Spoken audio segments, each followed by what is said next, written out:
தன்னை உபாதி விட்டு ஓர்வது தான் ஈசன்.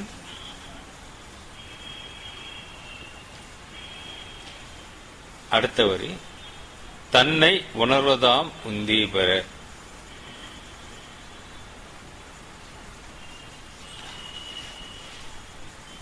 அடுத்த வரி, தானாய் ஒளிர்வதால் உந்தி பெற.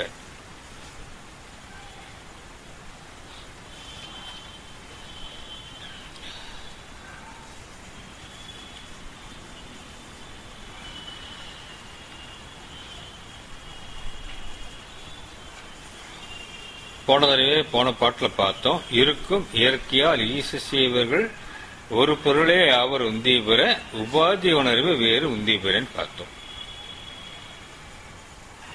இருக்கிறது ஒரே ஆத்மா தான், பரமாத்மா ஜீவாத்மா ரெண்டு கிடையாது. இயற்கையில உள்ளபடி பார்த்தோம்னா இருக்கிறது ஒரே வஸ்து தான். அப்போ ஈஸ்வர் ஜீவன் எப்படி பிரிக்கிறோம்னாக்க அந்த உபாதி உணர்வை வச்சு பிரிக்கிறோம் அப்படின்னு பார்த்தோம். ரெண்டுக்குள்ள வித்தியாசம் இந்த உபாதி உணர்வுன்னு பார்த்தோம். உபாதி உணர்வுன்னு என்னன்னு பார்த்தோம்?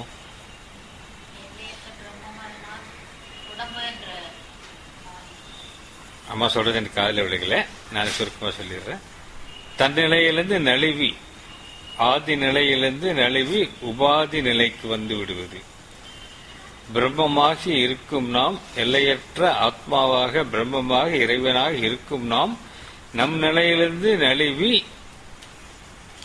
நான் ஜீவன் என்ற நிலைக்கு இறங்கி விடுகிறோம். அதுதான் உபாதி. இறங்கி நம்மை நாமே இந்த உடல் தான், இந்த மனம்தான் நான் என்று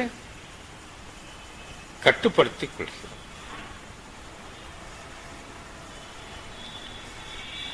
சயின்டிஸ்ட் சொல்றாங்க, இப்ப நீங்க பார்க்கிற அண்டங்கள் மாத்திரம் இல்ல, இதெல்லாம் சேர்ந்து ஒரு பிரம்மாண்டம் சொல்றோம். இது மாதிரி சயின்டிஸ்டுக்கு தெரிஞ்ச ஆயிரக்கணக்கான பிரம்மாண்டங்கள் இருக்குன்னு அவங்க சொல்றாங்க. பிரம்மாண்டம் என்பது எல்லாம் இப்ப நமக்கு தெரிஞ்ச அண்டங்களால சேர்ந்து ஒரு பிரம்மாண்டம். இது மாதிரி ஆயிரக்கணக்கான பிரம்மாண்டங்கள் இருக்காமா, இது கேலக்சின்னு சொல்றாங்க. அவங்களுக்கு தெரியாம எத்தனையோ ஆயிரக்கணக்கான பிரம்மாண்டங்கள் இருக்கும். இத்தனை பிரம்மாண்டங்களையும் தாண்டி எந்த அண்டமும் எந்த உயிரினமும் இல்லாமல் வெறும் ஆத்மா மாத்திரம், பிரம்மம் மாத்திரம் எழுதிக்கிட்டே இருக்கும். இதையும் தாண்டி, இதுலயும் இருக்கு, இதையும் தாண்டி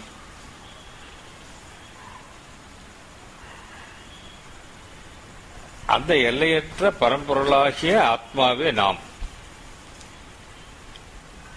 அந்த எல்லையற்ற பரம்பொருளாக இருந்து கொண்டே நம்மை நாமே தாழ்த்தி கொண்டு, குறுக்கி கொண்டு, சுருக்கி கொண்டு, இந்த மனமே நான் என்று, இந்த உடலே நான் என்று சிறுமைப்பட்டு விட்டோம்.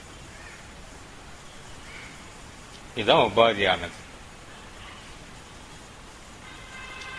இந்த சிறுமைப்பட்ட நிலையிலிருந்து விலகி மீண்டும் நாம் பெருமை வாய்ந்த நிலையில் சேர வேண்டும். இதுதான் ஆன்மீக சாதனை.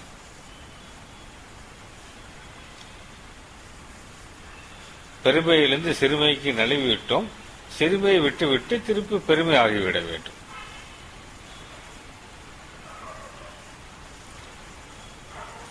பெருமாள் சொல்றோம். என்ன அர்த்தம்? பெருமாள் பெரிய ஆள், நம்மெல்லாம் சிறிய ஆளு, அவர் பெரிய ஆளு. அப்படி இல்லாம ஒரே ஆளா மாறிடணும். நம்மளும் பெருமாளா மாறிவிடணும். அந்த உபாதி உணர்வை நீக்கிட்டா இயற்கையில ஈசனும் ஜீவனும் ஒன்னே அப்படின்னு சொல்லி போன பாட்டில் பார்த்தோம். இந்த பாட்டில் அதே கொஞ்சம் எக்ஸ்பேண்ட் பண்ணி சொல்றாரு. போன பாட்டிலே நான் சொல்லிட்டேன், இருந்தாலும் இந்த பாட்டு வந்ததுனால நம்ம திருப்பி பார்க்கலாம். தன்னை உபாதி விட்டு ஓருவதுதான் ஈசன், தன்னை உணர்வதுதான் உந்தி பெற. ஈசனை உணர்றது அப்படின்னாக்க என்ன அர்த்தம்னாக்க நம்மள நாமளே உபாதி இல்லாம உணர்ந்துக்கிறதுன்னு அர்த்தம். அவ்வளவுதான். ஈசன் தனியா ஒருத்தர் இருக்காரு, சிவன் ஒருத்தர் இருக்காரு, சிவலோகம்னு ஒண்ணு இருக்குது. நம்ம சிவனை இங்கிருந்து உருவத்துல கும்பிடணும், உருவத்துல கும்பிட்டு அதுக்கப்புறம் லிங்கத்துல கும்பிடணும், லிங்கத்துல கும்பிட்டு அப்புறம் அருவத்துல கும்பிடணும், கும்பிட்டுட்டு சிவலோகத்துக்கு போகணும், சிவலோகத்துக்கு போய் சாலோகம் என்ற அந்த நிலையில இருக்கணும், அப்புறம் சாமீபம்ன்ற அவர் பக்கத்துல போகணும், அதுக்கப்புறம் சாரூபம்ன்ற அவர் உருவத்துல கலக்கணும், அதுக்கப்புறம் சாயுஜ்யம்ன்ற அவரோட இரண்டரை அவராக ஆயிரணும். இப்படியெல்லாம் ஒன்றும் இல்லாம நம்ம உபாதிகளை நீக்கிட்டோம்னா நம்ம ஈசனா இருப்போம்.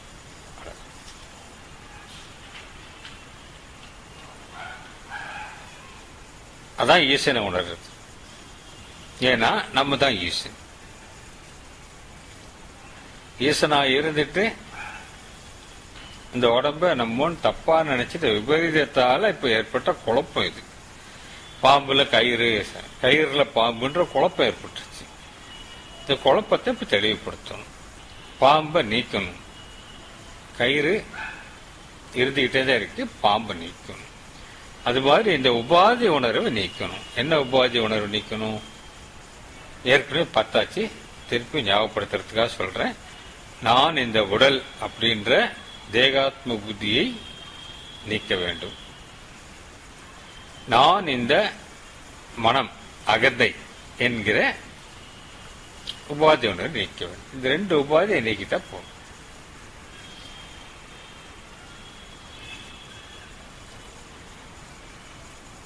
இன்னும் சுருக்கமா பகவான் வழியில் சொன்னா ரெண்டு உபாதி கூட நீக்க வேண்டியதில்லை. இந்த மனம் என்ற ஒரு உபாதியை நீக்கிவிட்டால் போதும்.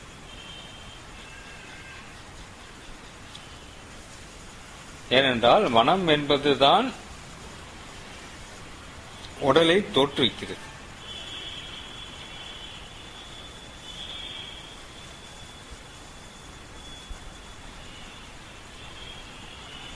Body is nothing but the projection of the mind. பாடி மாத்திரம் இல்ல, உலகமும் மனதோட ப்ரொஜெக்ஷன் தான். மனசு இல்லைனாக்க உலகமும் இல்லை, உடம்பும் இல்லை, நம்ம பார்க்கிற எதுவுமே இல்லை.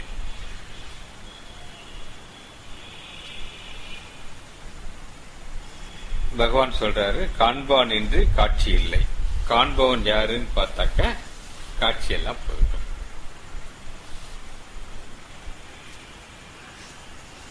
கம்யூனிஸ்டுக இதை கொஞ்சம் மாற்றி பேசுவாங்க. பொருள் முதல் வாதம். ஒரு பொருள் இருக்கிறதுனால அதை பார்க்கிறோம் அப்படின்ட்டு. பகவான் ஆன்மீக வழியில் நின்று நம்ம பார்க்கறதுனால ஒரு பொருளை உருவாக்கிக்கிறோம் சொல்றாரு. காண்பான் என்று காட்சி இல்லை. காண்பவன் யாருன்னு பார்த்தா நம்ம மனசு அகந்தைன்னு தெரிய வருது. அந்த மனசு அகந்தை இருக்கான்னு தேடி பார்த்தா இல்லேன்னு தெரிய வருது. தேடினால் ஓட்டம் பிடிக்கும், ஓடி பிடிக்கும். அப்போ இல்லாத மனதால் காணப்படும் எல்லாமே இல்லாத விஷயமே.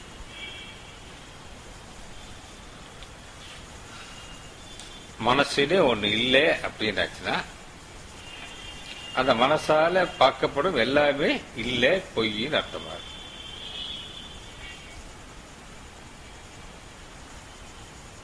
பகவான் வழியில நின்று இந்த உபாதி மனம் என்ற உபாதியை மட்டும் எடுத்து விட்டால் போதும்.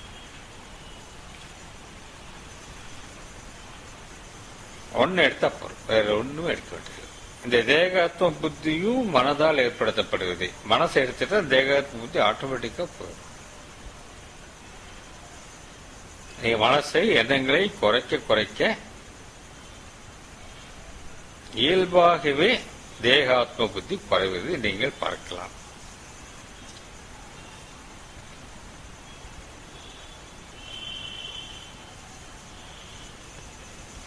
அந்த வகையில் பார்த்தால் இங்கே இருக்கும் லேடிஸ் 2 பேருமே ரொம்ப சாப்பாட்டை குறைச்சி ரொம்ப இழைக்க ஆரம்பிச்சிட்டாங்க. பார்த்தாவே தெரியுது. நல்லதா? நல்லது. உடம்பு இழைக்கும் பொழுது அகந்தையும் விளைக்கிறது. உடம்பை பட்டி போடுறப்போ மனசுக்கும் பட்டி போடுறோம். மனசுக்கு பட்டி போடுறப்போ உடம்புக்கும் பட்டி போடுறோம். அதனால செவிக்கு உணவு இல்லாத போது சிறிது வயிற்றுக்கும் வியப்படும் வள்ளுவர் சொன்னார்.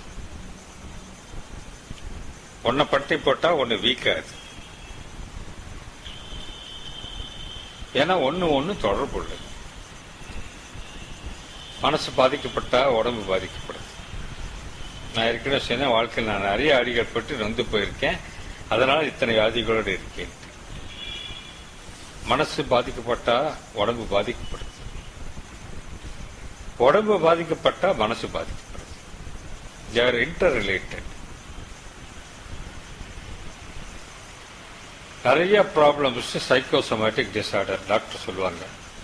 சைக்கோசோமேட்டிக் டிசார்டர்னாக்க மனதும் உடலும் சேர்ந்த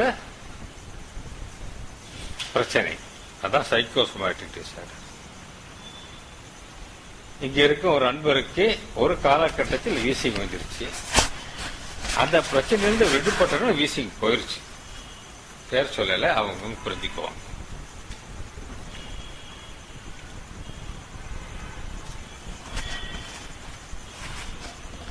மனசுல டென்ஷன் போட்டா வயிற்றுல அலசருது. மனசுல டென்ஷன் போட்டா மூக்குல ஒழுகுது. மனசுல டென்ஷன் போட்டா வீசிங் வருது. எல்லாமே டயபெட்டிஸ் என்ன ஊசி போடுங்க கண்ட்ரோல் ஆகாது. நோய் நாடி நோய் முதல் நாடி அடுத்தனைக்கும் வாய் நாடி வாய்ப்ப செயல் வள்ளுவர் சொன்ன மாதிரி நோய்க்கு முதல்ல பார்த்து அதை முதல்ல நீக்கினாதான் நோய் சரியாகும். டயபெட்டிஸுக்கு மூலம் உடனே பான்கிரியாஸ் இன்சுலின் சுரக்கல அப்படின்னு முடிச்சுட்டா முடியாது. ஏன் இன்சுலின் சுரக்கலன்னு பார்த்தீங்கன்னாக்க அவனுக்கு வாழ்க்கையில் பிரச்சனைகள் டென்ஷன்ஸ் இருக்கும். அதனாலதான் சுகரே வந்திருக்கும். அந்த பேசிக் ரீசன் மூல காரணம் டென்ஷன்ஸ் நீங்காத வரைக்கும் இதை எந்த மருந்தாலும் கட்டுப்படுத்தவும் நீக்கவும் முடியாது.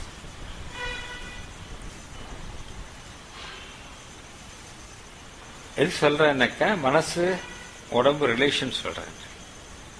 மனசு தனியா இருக்காது, உடம்பை வியாபித்து கொண்டே இருக்கும். மனசு சாவரப்போ வெளியே போறப்போ உடம்பும் செத்து. யார் இன்டர் டிபெண்டன்ட், ஒன் மேல் ஒன்னு ஆதாரப்பட்டிருக்கு.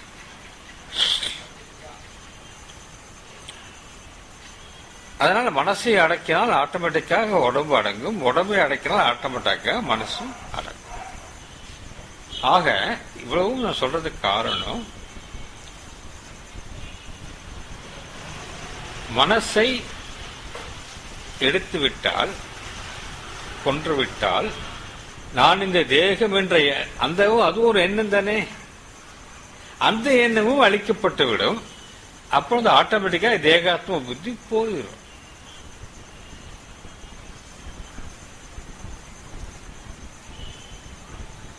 இதுக்காக தனியாக தேகாத்ம புத்தி போறத வேல் எடுத்து இப்படி குத்தி இப்படி எடுத்து முதுகு பின்னாடி சதையில கொக்கிய போட்டு ஒரு தேரை இழுத்து இதெல்லாம் செய்யற தேகாத்ம புத்தி போறதுக்காக தான் செஞ்சிட்டு இருக்காங்க.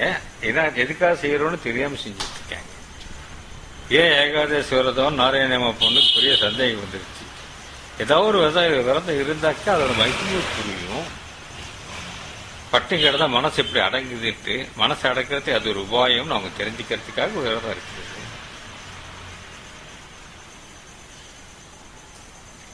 இந்த மனசை எடுத்து விட்டோம் என்றால் இயல்பாகவே ஏகாத்ம புத்தி போயிடும். குரு கிட்ட இருக்கிறத விட சிஷ்யகிட்ட தான் விஷயம் ஜாஸ்தி. எவ்வளவுக்கு வினயமா இருக்கணும் அவ்வளவுக்கு முடிச்சிருவான் விஷயம். அந்த வினயமா இருக்கிறதுக்கு எது இடம் கொடுக்கணும் வழி கொடுக்கணும்னாக்கா உடம்புல மனசு.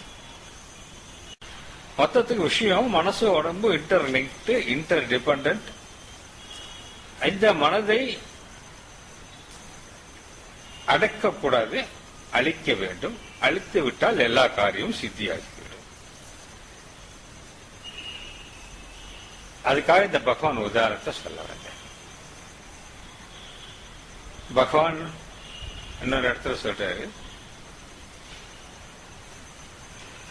எந்த மார்க்கத்துல நீ போனாலும் கடைசியில நான் யாரு கேள்வி கேட்டுதான் ஆகணும். கடைசியில கேட்கறதுக்குள்ளே முதலே கேட்ட வேலை முடிஞ்சு போச்சு இல்ல.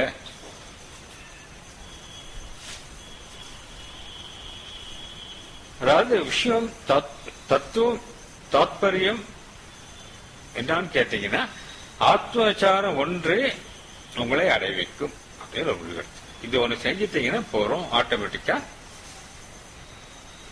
மீதி எல்லாம் கை கூடும். மீதி எல்லாம் என்ன, ஆத்ம சாட்சாத்காரம் கை கூடும்.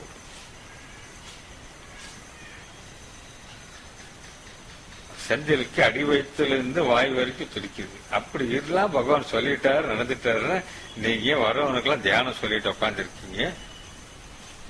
நேரடியா போதிச்சுட்டு சத்சங்கத்தை மூடிட்டு போக வேண்டியதானே. யார் வந்தாலும் நீங்க முதல்ல ஜப தியானம் தானே ஆரம்பிக்கிறீங்க.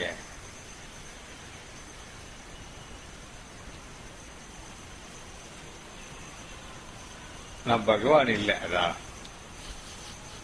நான் பகவானா இருந்தா ஒரு பார்வையில் உங்களை கிளீன் பண்ணி ஸ்ட்ரைட்டாவே போதிச்சுட்டு போயிடுவேன். நான் உங்களை மாதிரி சாதாரண அல்ப மனுஷன். அதனால கிளீனிங் ப்ராசஸ் நீங்களே செய்ய வேண்டியிருக்கு.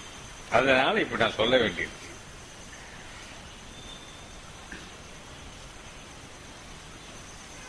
இப்ப திருப்தி ஆயிடுச்சு.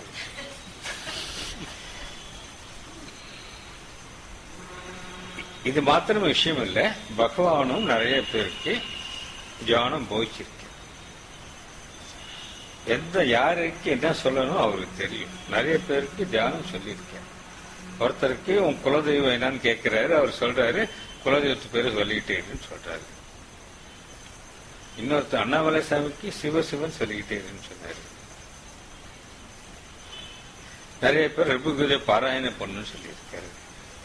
அண்ணாமலை சாமிக்கு நீ முக்தி அடையணும்னு எல்லாம் ஒன்றையே எழுதி படிச்சு அதை ஃபாலோ பண்ணுன்னு சொல்லியிருக்காரு. இப்ப நிறைய பேர் நிறைய சாதனைன்னு சொல்லியிருக்காரு. பகவான் எல்லாத்தையும் ஏற்றுக்கிட்டா இருக்காரு. அந்த நிலைக்கு தகுந்தவாறு அவங்களுக்கு ஏற்றவாறு அதை சொல்லதான் செஞ்சாரு, நடத்தான் செஞ்சாரு. அவர் சன்னிதியில் உட்காந்து சில பேர் தேவராஜ் பாடிட்டு தான் உட்காந்துருப்பாரு.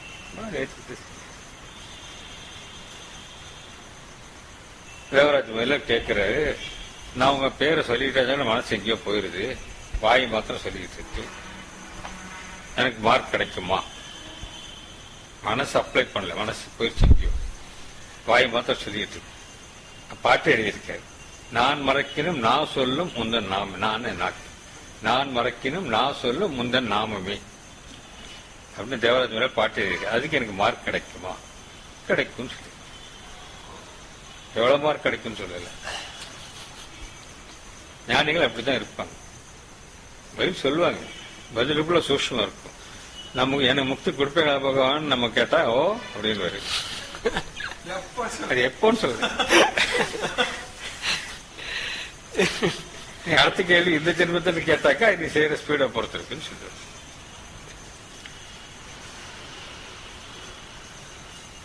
வார்த்தையில மயங்கி இருக்கூடாது. கிருஷ்ணர் கூட இது மாதிரி சூதெல்லாம் நிறைய செய்வார். மொத்தத்துக்கு உபாதியை விடணும். என்ன உபாதியை விடணும்? மனசுன்ற உபாதியை விட்டா எல்லாம் முடிச்சு. இது ஒண்ணுதான் விஷயம். இந்த மனசை விடுறதுக்கு தான் மனசை குரு கிட்ட சமர்ப்பணம் பண்றது. நம்ம ஏதோ குருக்கு நல்லது செய்யறதா நினைச்சிட்டு இருக்கோம். நமக்கு வேண்டாத குப்பைய சாக்கடை கழிவு அவர்கிட்ட கொடுக்க சொல்றோம். அதான் அவர் கேட்கிறாரு, அதை கூட தரமாட்டேங்கிறோம். அதை கூட தரமாட்டேங்கிறோம். அவர் நம்மகிட்ட எதுவும் கேட்கல. உனக்கு வேண்டாத உன்னை தொந்தரவு பண்ற, உபத்திரப்படுத்துற, அழுக்கா இருக்கிற, அசிங்கமா இருக்கிற சாக்கடையாகிய மனதே என்னிடம் கொடுத்து விடுன்னு சொல்றாரு. நம்ம அதை கூட தரத்துக்கு ரெடியா இல்லை. ஆனா அவர் ஞானத்தை கொடுக்கணும். இப்பேற்பட்ட அறிவியலாளர்களாக இருக்கிறோம். அவர் கேட்கறது நமக்கு வேண்டாத விஷயத்த. கோவில இப்ப என்ன செய்யறோம்? நெடுஞ்சான்கடையா விழுந்து கும்பிடுறோம். எதுக்கு? நீ விழுந்து கூப்பிட்டு அந்த விக்கிரகத்துக்கு ஒன்றும் ஆக போறது இல்லை. என்னையே நிறைய பேர் கும்பிடுறீங்க, எனக்கு என்ன ஆக போகுது? அடுத்த செகண்ட் நான் பகவானுக்கு சமர்ப்பணம் பண்ணிடுறேன். நான் வச்சுக்கிட்டாதான் பிரச்சனை. நமஸ்காரத்தை வாங்கிக்கிறது எனக்கு தகுதி கிடையாது. நமஸ்காரம் நேரா பகவானுக்கு சமர்ப்பணம். சங்கராச்சாரியர் போய் கும்பிட்டீங்கன்னாக்கா அவரு கோவிந்தா கோவிந்தா இல்ல நாராயண நாராயணன்னு சொல்லுவார். அந்த நாமத்தை அவர் வச்சுக்கப்பட்டார், அந்த நமஸ்காரத்தை அவர் வச்சுக்கப்பட்டார். அவங்க தெய்வத்துக்கு சமர்ப்பணம். அதே தான் நான் செய்யறேன்.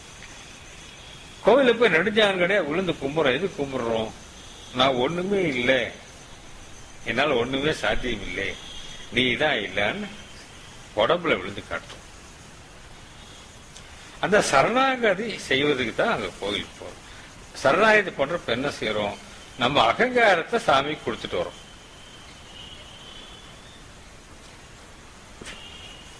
நீங்க என்ன நமஸ்காரம் பண்றப்ப உங்க அகங்காரத்தை எனக்கு தெரியுங்க. நான் தான் பயந்து உடனே பகவானுக்கு கொடுத்துறது. ஆனா பகவான் எனக்கு பாதிக்க.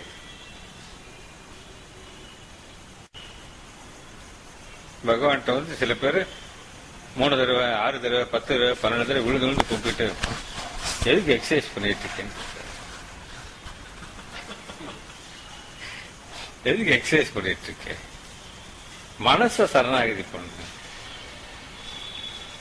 அப்ப மனச சரணாகதி பண்ணா போருமா?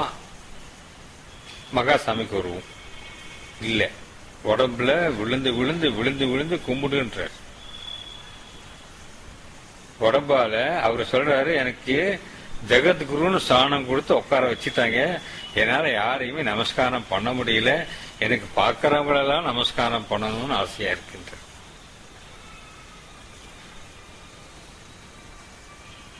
அதே பிரச்சனை தான் எனக்கும்.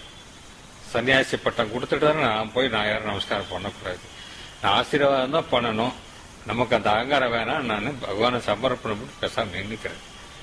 இது ஆசீர்வாதம் போன்ற ஸ்தானத்துக்கு வந்துட்டதுனால நானா போய் விழுந்து கும்பிடுறது இல்லை. நமஸ்காரம் பண்ணணும் பண்ணணும் பண்ணணும் பண்ணணும் கிட்டத்தட்ட 200-300 பக்கம் தெய்வத்தினோட 7வது வால்யூம்ல படிச்சீங்கன்னா தெரியும். அதோட எவ்வளவு நன்மைகள் இருக்கு, எவ்வளவு அகங்காரம் நாசமாகுது அப்படின்னு மகாசாமிகள் விளக்கம் சொல்றாங்க. சோ உடம்பாலும் நமஸ்காரம் செய்து அகந்தையை சரண்டர் செய்யணும், மனசாலையும் நமஸ்காரம் செய்து அகந்தியை சரண்டர். உடம்பால் செய்வது ஸ்தூலமான சமர்ப்பணம், மனசால் செய்வது சூக்ஷ்மமான சமர்ப்பணம். மனசால குரு இல்லாதப்போ காலையில நீங்க வேலையை துவங்கும் போது, ஆன்மீக வேலையை துவங்கும் போது, எந்த வேலையை துவங்கும் போதும் ராத்திரி நீங்க கடைசியா எல்லாத்தையும் சமர்ப்பணம் பண்றப்போ நீங்க குரு கிட்ட சமர்ப்பணம் பண்ணிட்டு செய்யும். அங்க இருக்கும் ஒருவர் என்னிடத்து சொன்னார், அவர் சாதனை சொல்லும் காலத்தில் எதுவுமே எனக்கு மனசுக்கு வர்றதில்லை, 2 தான் வருது, ஒண்ணு நீங்க, அடுத்து பகவான், வேற எதுவுமே வரமாட்டேங்குதுன்றார். இங்க இருக்கிறாரு, வேற எதுவும் வர்றது 2 தான் வருது. எனக்கு எந்த பிரச்சனை வந்தாலும் உடனே நீங்களும் பகவான் வரீங்க, அடுத்த செகண்ட் பிரச்சனை சால்வ் ஆயிடுது. பகவான் மகிமை எப்படி, ஆனா என்னோட மகிமை அப்படி இல்லை. என்னால் அவருக்கு ப்ராப்ளம் சால்வ் ஆகல, அவரோட சரணாகதி மனப்பான்மையினால் பகவான் அனுகிரகத்தால் அவர் பிரச்சனை சால்வ் ஆகல. கடைசியாக முடிந்த முடிவாக நீங்க ஈஸ்வரனை விட்டு விட்டு குருவை மட்டுமே பிடிப்பீர்கள், அப்பொழுதுதான் முக்தி வரும். குருவோட மகிமை எப்படி?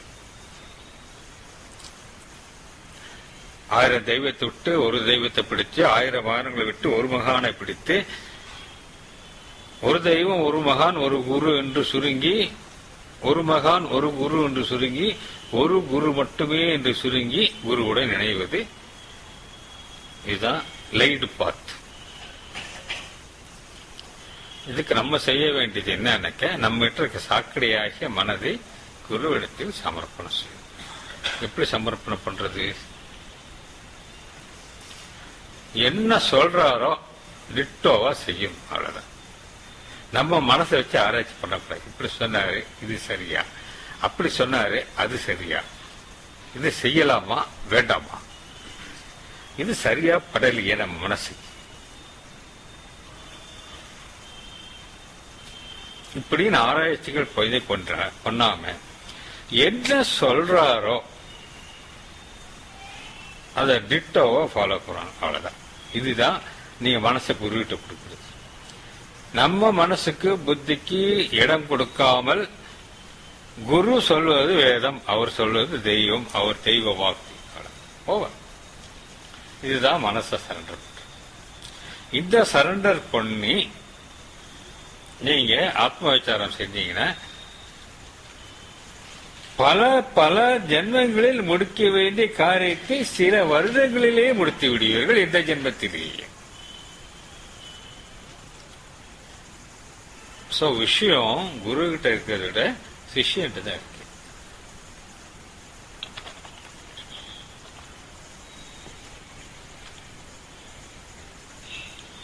பகவான் இடத்தில் ஒரு வருகிறார். வந்து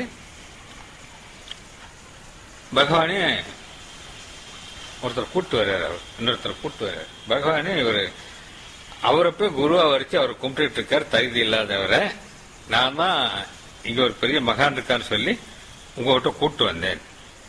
என்னமோ பகவான் அப்ரிஷியேட் பண்ணுவார் நினைச்சிட்டு பகவானுக்கு ஆள் பிடிச்சு கொடுக்கற மாதிரி ஏஜென்ட் மாதிரி பேசிட்டாரு. பகவான் என்ன சொன்னார் தெரியுமா? பிடிச்சி காய்ச்சின்னு காய்ச்சி விட்டார். உனக்கு குருனா என்னன்னு தெரியுமா, சிஷ்யன் என்னன்னு தெரியுமா, அந்த குரு பத்தி உனக்கு என்ன தெரியும், என்னை பத்தி உனக்கு என்ன தெரியும், அவர் சரியில்லை நீ எப்படி முடிவுக்கு வந்த, முடிவு பண்றால உனக்கு விஷயம் இருக்கா, அதான் இதான் போட்டு திட்டிட்டு கடைசியில முடிக்கிற வார்த்தை குரு கிட்ட இருக்கிற விஷயத்தோட முக்கியமானது சிஷ்யன் இருக்கிற விஷயம் சொல்றாரு. சிஷ்யன் எவ்வளவு அடங்கி நடக்கிறானோ அவ்வளவுக்கு அவன் உருப்பிடுவான். மன நாசத்துக்கு நம்ம செய்ய வேண்டியது ஆத்மாச்சாரம் சொல்லி என்ன நிறுத்திடல. எப்படி மனசை நம்ம சமர்ப்பணம் பண்ணணும், சரணாகதி பண்ணணும்னு சொல்லிக்கிட்டு மனதை குருவினிடம் சமர்ப்பணம் செய்துவிட்டு குரு சொன்ன வழியை பின்பற்றி நாசம் செய்ய தொடங்கினால் வேலை டபுள் ஸ்பீடா நடக்கும். குரு சொன்ன வழியை ஆத்மாச்சாரம் பண்ணுவது ஞான வழி, மனதை குருவிடம் சமர்ப்பணம் பண்ணுவது பக்தி மார்க்கம். ஞான மார்க்கம் பக்தி மார்க்கம் ரெண்டையும் காம்பினேஷன் போட்டு கொடுத்துட்டு இருக்கும். இதுதான் பிராக்டிஸ்.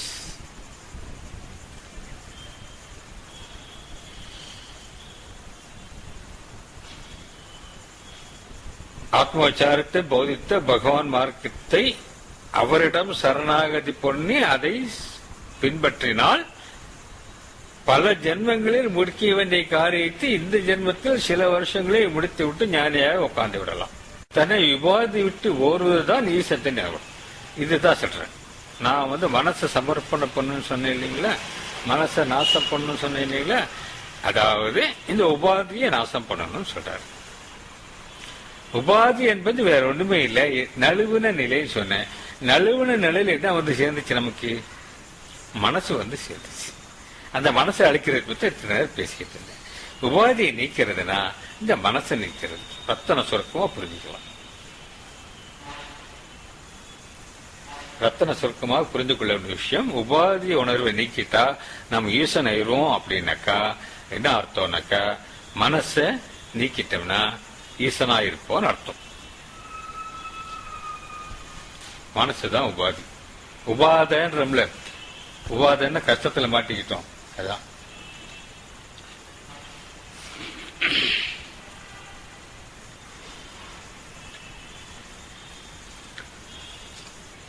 தானாய் ஒளிர்வதால் உத்தீபர. ஏன்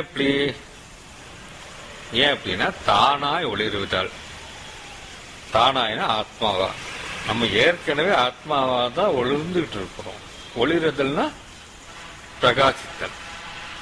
ஏற்கனவே ஆத்மாவா பிரம்மமா ஒளி விட்டுக்கிட்டு தான் இருக்கிறோம். இந்த உபாதி மறைச்சிருச்சு. உபாதி அடைக்கிட்டா திருப்பி அதுவா இருக்கும்.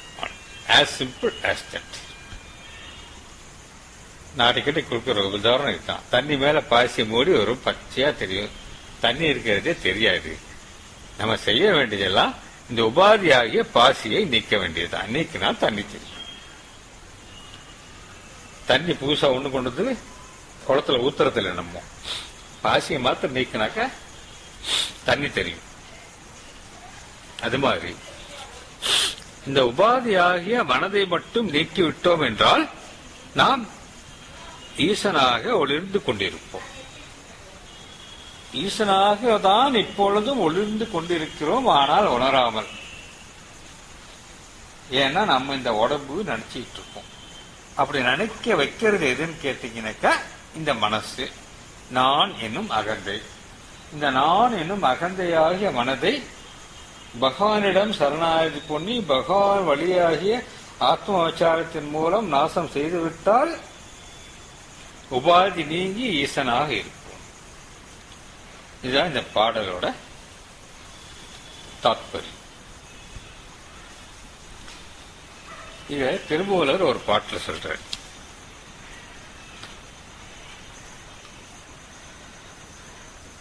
தேனுக்குள் இன்பம்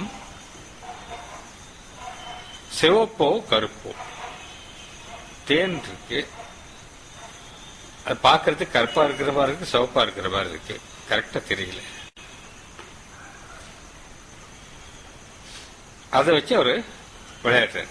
தேனுக்குள் இன்பம் சிவப்போ கருப்போ. இன்பத்துக்கு ஏதாவது கலர் இருக்க? வானுக்குள் ஈசனை தேடும் மதி இலி. வானத்துல யாரோ சாமி கும்பிடாக்க ஆண்டவன் தான் பார்த்துக்கணும், மேலதான் கை காட்டுறோம். வானத்துல அவர் இருக்காராமா. சிவலோகம் வைகுண்டம் எல்லாம் அங்க இருக்குது, பிரம்மலோகம் எல்லாம் அங்க உட்காந்துட்டு இருக்காங்க. அங்க இருந்து ஆட்சி பண்றாங்கன்ட்டு வானத்துல இருக்காருன்ட்டு. எங்கேயும் மேல இருக்காமா, எங்கேயும் எதுவும் இல்லை. பகவானை கேட்டா பூலோகம் வைகுண்டம், பூலோகம் வைகுண்டம் சிவலோகம் இருக்கா பகவான்? ஓஹோ இருக்கே, இருக்கா பகவானே? பூலோகம் இருக்குன்னா அதெல்லாம் இருக்கு. ரெண்டாவது கேள்வி கேட்டாலும் உண்மை வெளி வரும். பூலோகம் இருக்குன்னா அதெல்லாம் இருக்கு. அதே மாதிரிதான் பகவானே நம்மள மாதிரி கண்ணு காது மூக்கு கையோட சிவன் விஷ்ணு எல்லாம் இருக்காங்களா? ஓஹோ இருக்காங்களே, உனக்கு கை கால்றது அவங்களுக்கு இருக்காதா? அதெல்லாம் உண்மையா பகவானே? நீ இருக்கிறது உண்மைன்னா அது உண்மைதான். ரெண்டாவது ஸ்டேட்மெண்ட்ல க்ளோஸ் பண்ணிடுறேன். ஃபர்ஸ்ட் ஸ்டேட்மெண்ட் நம்மளோட வருவார், செகண்ட் ஸ்டேட்மெண்ட்ல அவர் வழிக்கு இழுத்துருவார். இது மாதிரி திருமூலர் இங்க சொல்றாரு, தேனுக்குள் இன்பம் சிவப்போ கருப்போ. அடுத்த வரையில வானுக்குள் ஈசனை தேடும் மதியிலி. வானத்துல ஈசனை தேடுற மதி இல்லாதவங்களே முட்டாள் பசங்களேன்றாரு. மதி இலி, மதி இல்லாதவங்க. சுப்பிரமணிய சிரிக்கிறார், நான் உள்ளதான் எப்பவுமே தேடிட்டு இருக்கேன் அப்படின்னு. மூணாவது தேனுக்குள் இன்பம் செறிந்து இருந்தாற் போல். தேனுக்குள்ள அந்த டேஸ்ட், இன்பம், அந்த சுவை மறைந்து இருந்தது போல. அடுத்த வரையில ஊனுக்குள் ஈசன் ஒளிந்திருந்தானே. ஊனுக்குள்ள உடம்புக்குள்ள ஈசன் மறைஞ்சிருக்கானே.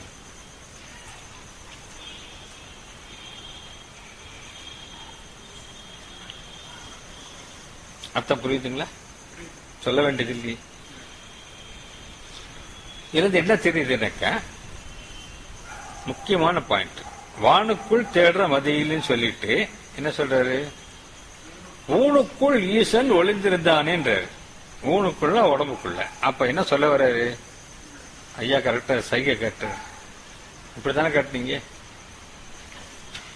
உடம்புக்குள்ள ஈசனை தேடுங்க, நமக்குள்ளதான் விஷயம் இருக்கு, வெளியே இல்லைன்னு திருமூலர் சொல்லிட்டு இருக்க. உள்ள தேடுங்க, வெளியே ஒண்ணு இல்ல, வானத்துல ஒண்ணும் இல்ல, ஊனுக்குள்ள இருக்குன்ற. உள்ளுக்குள்ள தேடுங்கன்னு சொல்றாரு. இதே பகவான் உள்ளனப்ப ஒரு பாட்டை சொல்றாரு. தன்னைத்தான் காணல் தலைவன் தன்னை காணல் என்னும் பன்னூல் உண்மை என்ன எனில். என்ன நானே பார்த்துக்கிறேன், அதாவது என்ன நானே, நீங்க ஆத்மாவை, நான் ஆத்மாவை பார்க்க போறேன், முயற்சி பண்ணி சாதனை எல்லாம் பண்றோம். என்ன செய்ய போறேன்? ஆத்மாவை பார்க்க போறேன், என்ன நானே பார்த்துக்க போறேன். தன்னைத்தான் காணலாம், ஆத்மாவை காண்பதுன்னு அர்த்தம். தன்னைத்தான் காணல் தலைவன் தன்னை காண். தலைவன்னாக்கா இறைவன், நமக்கெல்லாம் தலைவன் இறைவன். என்ன நானே பார்த்துக்கிறேன், என்னோட ஆத்மாவை நானே பார்த்துக்கிறேன், என்ன படைச்ச இறைவனை நான் பார்க்க போறேன், இப்படி எல்லாம் சொல்றோம் இல்லைங்களா? அத என்னும் பன்னூல் உண்மை என்ன எனின், இப்படி பல நூல்கள்ல சொல்லப்பட்டிருக்கு. உன்னை நீயே பார்த்துக்கோ, ஆத்மாவாகி உன்னை நீயே பார்த்துக்கோ, இறைவனை பாரு, இறைவனை பார்த்துரு, இப்படி எல்லாம் பல நூல்களை சொல்லப்பட்டிருக்கு. இதோட உண்மை என்னன்னு கேட்டாக்கா, தன்னைத்தான் காணல் எவன், தன்னைத்தானே பார்க்கிறது யாரு? எவன்றதுக்கு ரெண்டு அர்த்தம். எவன்னா எப்படின்னு ஒரு அர்த்தம், யாருன்னு ஒரு அர்த்தம். தன்னைத்தானே பார்த்துக்கிறது எப்படி, தன்னைத்தானே பார்த்துக்கிறது யாரு? அப்ப என்ன அர்த்தம்? ஆத்மாவை பிரம்மத்தை எதிரிட்டு பார்க்க முடியாது. நேற்று மாதிரி ஐயாவை பார்க்கிற மாதிரி ஆத்மாவை பார்க்க முடியாது. எதிரிட்டு பார்ப்பதுன்னா அப்ப என்ன அர்த்தம்? பார்க்கிறவன் ஒருத்தர் இருக்கிறான், பார்க்கப்படும் பொருள் ஒண்ணு இருக்கு, ரெட்டை ஆகி போச்சு, தொந்தம். அப்ப அங்க அத்வைதம் போய் துவைதம் வந்துருச்சு. பார்க்கிறவன் ஒருத்தன், பார்க்கப்படும் பொருள் ஒண்ணு, நடுவுல பார்வைன்ற ஒரு நிகழ்ச்சி, அப்போ முப்புடி வந்துருச்சு, திருப்புடி. ஒன்னு போய் ரெண்டு போய் மூணு ஆயிடுச்சு. அதனால ஆத்மாவை எதிரிட்டு பார்க்க முடியாது. இப்ப ஆத்மாவை பார்க்கறதுன்னு என்ன அர்த்தம்? ஆத்மாவா இருக்கிறத உணர்றதுன்னு அர்த்தம், ஆத்மாவா ஆயிடுறதுன்னு அர்த்தம்.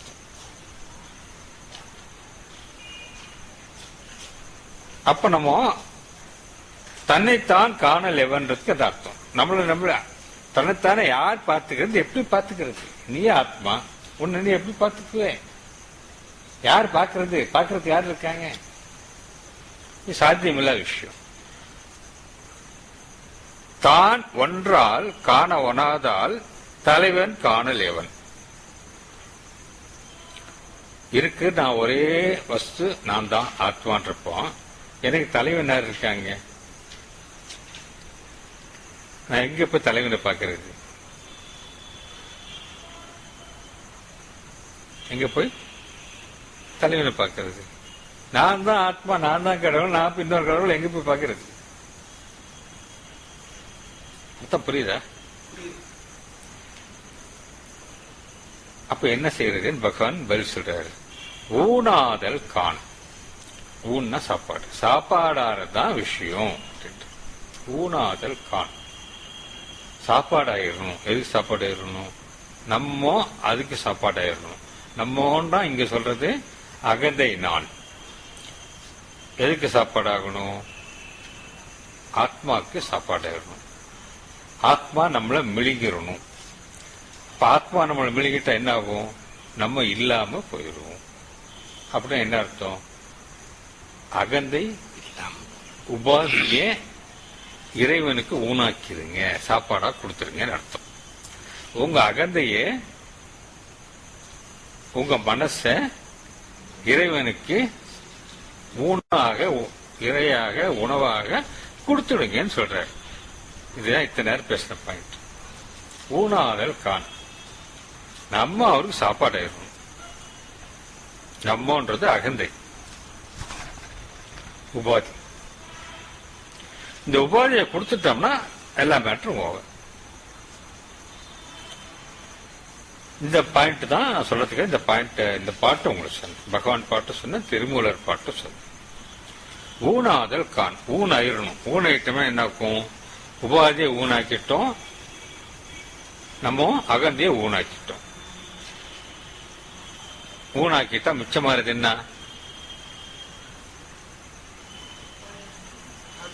அச்சமானது நாம ஆகிய ஆத்மா மட்டுமே.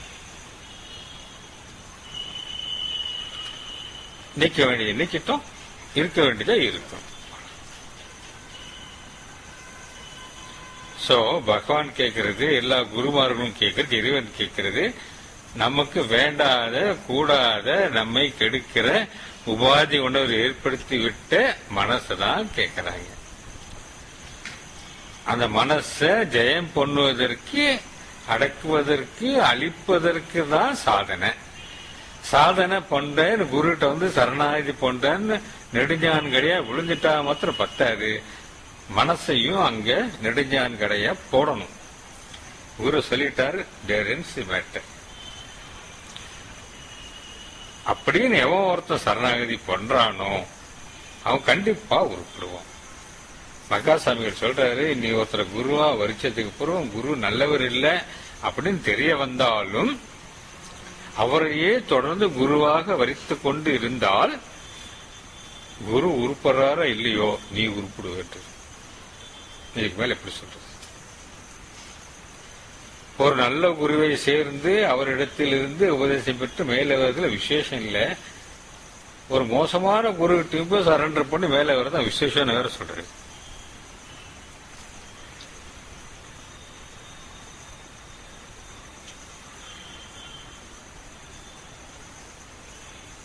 இந்த குரு சிஷ்ய பத்தி ஏன் அவ்வளவு பேசுறேன்னு கேட்டீங்கன்னா, நம்ம ஆத்மா சாட்சாத்காரம் அடைய வேண்டும் என்றால், முக்தி பெற வேண்டும் என்றால் நாம்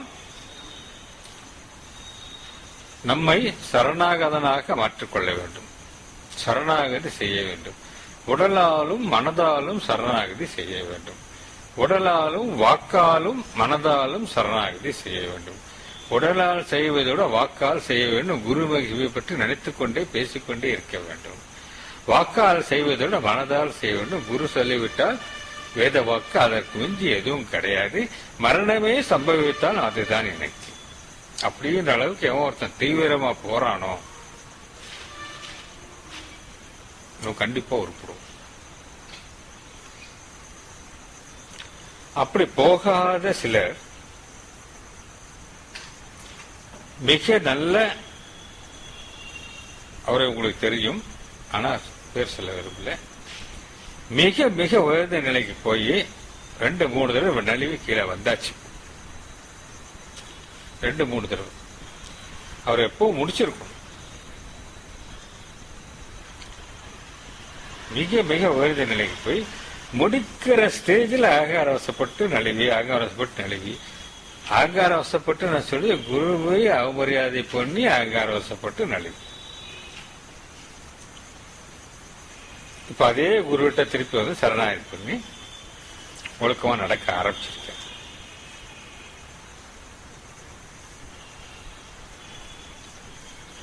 வினயம், பணிவு எவ்வளவு முக்கியம் அப்படின்றதுக்காக இவ்வளவு சொல்லிட்டு, அந்த வினயம் இல்லாமல் வித்தை வராது. புத்தி மட்டத்தில் தெரிந்து கொண்டு எதையும் சாதிக்க முடியாது. அனுபவத்தில் இறக்க வேண்டும் என்றால் சொல்ற பிரகாரம் எல்லாமே செய்ய வேண்டும். புத்தி மட்டத்தில் மட்டும் இறக்கி கொண்டு லெக்சர் கொடுத்துட்டு பெரிய ஸ்பீக்கர் வேணா ஆகலாம், சம்பாதிக்கலாம். அனுபவத்தில் ஒன்றும் வராது. பிஹெச்டி வாங்கலாம், ஆனா பிராக்டிக்கலா எதுவுமே வராது.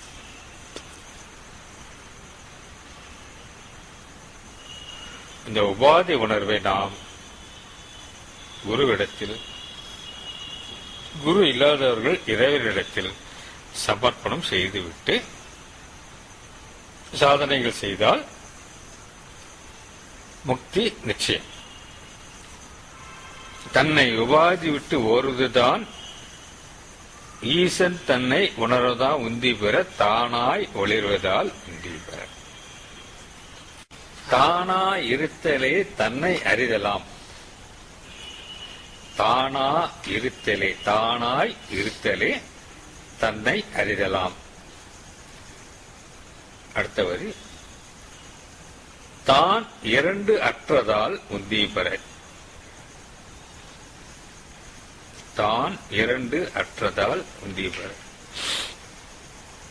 அடுத்த வரி, தன்மய நிட்டை ஈது உந்தி பெற. தன்மய நிட்டை ஈது உந்தி பெற.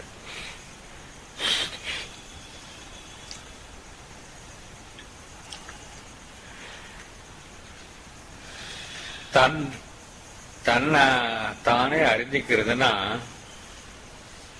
என்னமோ ஏதோ நினைக்காதீங்க. நீங்களா இருக்கிறது, அவ்வளவுதான். தானா இருத்தலே தன்னை அறிகிறது. ஒன்றும் பெருசா ஒன்றும் செய்ய வேண்டாம், நீங்களா இருங்க. இதுதான் தானாயிருக்கு. அதான் தன்னைத்தானே அறிஞ்சிக்கிறது. நான் நானாதான் இருக்கேன்னா சோமசுந்தரம் செட்டியாரா இல்ல, ஆத்மாவா இருக்கிறதா உணரும்.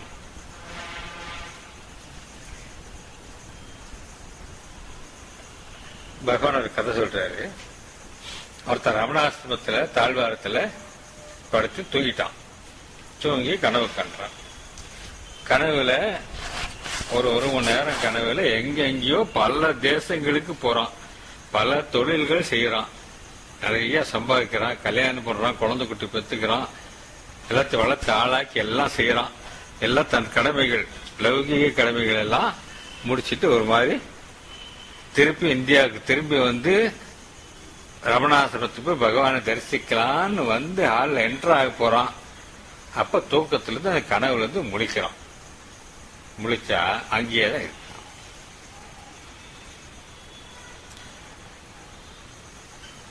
கதை புரிஞ்சுதா? அங்கேயேதான் இருக்கா, எங்கேயும் போகல. கனவுல எங்கெங்கயோ போய் ஒரு 50 வருஷ காலம் வாழ்ந்துட்டு அரை மணி நேரத்தில் ரிட்டர்ன் ஆயிட்டான்.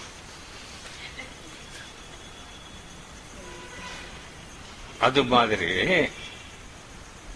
கோடானு கோடி ஜென்மங்கள் எடுத்து கோடானு கோடி மனைவிகள், மக்களோடு, புருஷனோடு, விலங்கு, தாவரங்கள் என்னென்னவோ பிறந்து வளர்ந்து இழைத்து களைத்து எல்லாம் செஞ்சு முடிச்சு இப்ப வந்து உட்காந்துட்டு இருக்கோம். இன்னும் முடிச்ச பாடு இல்லை, இன்னும் கனவுல நம்ம முடிக்கல. பக்கெட் பக்கெட்டா தண்ணி ஊற்றினா கூட எந்திரிக்க மாட்டேங்கிறோம்.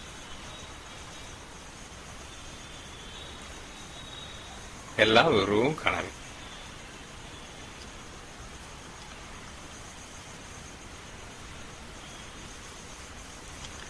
அண்ணாமலை சுவாமிகள் ஒரு கேசட் ஃபர்ஸ்ட் சிடின்னு பார்த்தேன். அதுல அந்த வார்த்தை மாத்திரம் அந்த சீடியில எனக்கு வேற எதுவுமே ஞாபகம் இல்லை. இது ஒண்ணு மாத்திரம் ஞாபகம் இருக்கு. இப்ப இதெல்லாம் ட்ரீம்னு சொல்றீங்களா?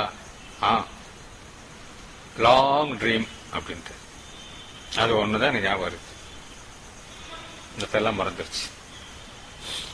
எல்லாம் கனவுன்னு சொல்றீங்களா கேட்டேன். லாங் ட்ரீம் அப்படின்ட்டு பெரிய கனவு.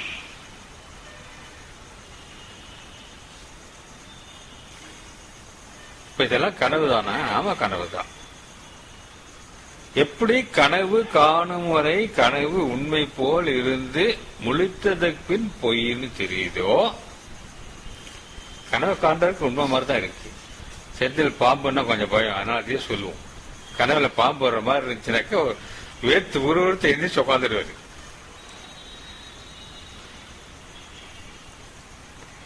ஏன்னா உண்மை மாதிரி இருக்கு. அண்ணாமலையார் வந்தா வேர்த்து ஒருவர் செஞ்சிருக்க மாட்டோம். தவறி நமக்கெல்லாம் கனவுல வந்துட்டு இருப்பா இருக்கு.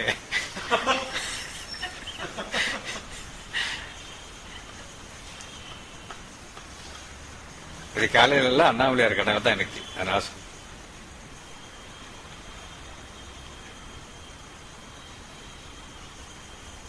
பாம்பு வந்தா பதறி எந்திரிக்கிறோம். உண்மை மாதிரி இருக்கு. எந்திரிச்சதுக்கு அப்புறம் தான் அது பாம்பு இல்ல, ஒண்ணுல வெறும் கனவுன்னு தெரியும். கனவு காணும் வரை கனவு உண்மை போல் தோன்றி விழித்ததுக்கு பின் பொய் என்று தெரிவது போல் பகவான் சொல்றாரு. என்னோட வார்த்தை கிடையாது. இந்த நனவு வாழ்க்கையும் ஒரு கனவே.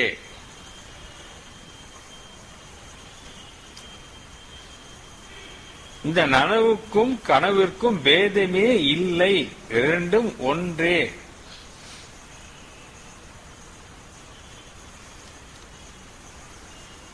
அவர் வார்த்தையில சொன்னாக்க கனவு ஷணிகம், நனவு தீர்க்கம். அதாவது கனவு குறுகியது, ஷார்ட் டியூரேஷன். நனவு கொஞ்சம் பெருசு, லாங் டியூரேஷன்.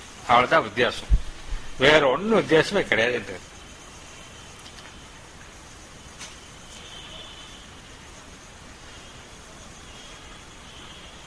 கனவுக்கும் நனவுக்கும் பேதமே இல்லை. ஒன்னு ஷார்ட், ஒன்னு லாங், அவ்வளவுதான். ஆக்சுவலா கனவுல மனசு பார்ஷியலா ஒர்க் பண்ணிட்டு இருக்கு, பார்ஷியலா தூங்கிட்டு இருக்கு. நனவுல மனசு முழுவதுமா வேலை செஞ்சுட்டு இருக்கு. இதுதான் டிஃபரன்ஸ். வேற இருக்கு. ஆழ்ந்த தூக்கத்துல முழுவதுமாக செயலிழந்து இருந்த மனது முள்ள முள்ள வேலையை ஆரம்பிக்குது. அரை குறைய வேலை செய்ய ஆரம்பிக்கிறப்போ கனவு வருது. முழுவதுமா முழிக்கிறப்போ முழுவதுமாக அது வேலை செய்யுது. இதான் நடக்குது. படுத்த உடனே தூங்கணும்னு நிறைய பேர் கனவு வராது. கொஞ்ச நேரம் தூங்குனதுக்கு அப்புறம் தான் மனசு கொஞ்சம் ரெஸ்ட் எடுத்து சார்ஜ் ஆன உடனே அது வேலையை உடனே ஆரம்பிச்சிடும். ஆரம்பிச்சு கனவா வரும். கனவா வந்ததுக்கு அப்புறம் முடிச்சுக்குவாங்க.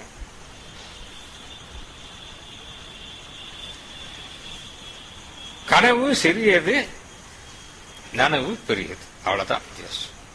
By nature they are same.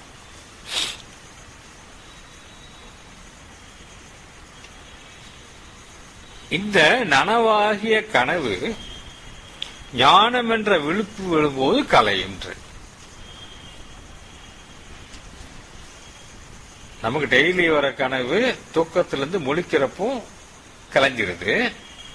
இந்த நனவாகிய கனவு ஞானம் என்ற விழிப்பு வரும்பொழுது கலைஞ்சிடும். அதாவது ஞானிக்கு மாத்திரம்தான் அந்த வாழ்க்கை ஃபுல்லா ஒரே கனவுவா தெரியும். நமக்கெல்லாம் உண்மையா தெரிகிறது, அவங்களுக்கு உண்மையாக கனவா தெரியும். அதனாலதான் பகவான் நமக்கு அட்வைஸ் பண்றாரு, உலகத்தை ஒரு சொப்பனத்தை போல் எண்ணிக்கொள். உலகத்தையே ஒரு கனவு நினைச்சுப்போம். எல்லாமே கனவு தான். அப்ப செந்திலுமே ஓடி ஓடி உழைக்க மாட்டேன். கனவுல சம்பாதிச்சா என்ன, சம்பாதிக்காச்சு என்ன? சொல்லுங்க. இது உண்மையிலே ஒன்னும் டிஃபரன்ஸ் கிடையாது. நமக்கு வச்ச சோறு வந்து சேர்ந்துரும், வேலை செஞ்சாலும் செய்யாட்டோம். அப்ப எல்லாம் சோம்பேறி உட்காந்துருவாங்களேன்னு கவலைப்படாதீங்க. அவனுக்கு வீழ்ச்சிய வேலை அவன் செஞ்சுதான் தருவான்.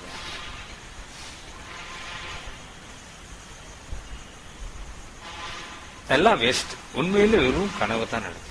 நான் பேசுறது கனவு, நீங்க கேட்கறது கனவு, நீங்க சாதனை பண்றது கனவு, எல்லாமே லாங் ட்ரீம். ஒரு 60 வருஷம் 70 வருஷம் 80 வருஷம். இங்க ஒருத்தர் சமயத்தில் நேற்று நோட்டீஸ் பார்த்தேன். கோயம்புத்தூர்லயும் பழக்கம் வந்து செத்தாக்கா பெரிய நோட்டீஸ்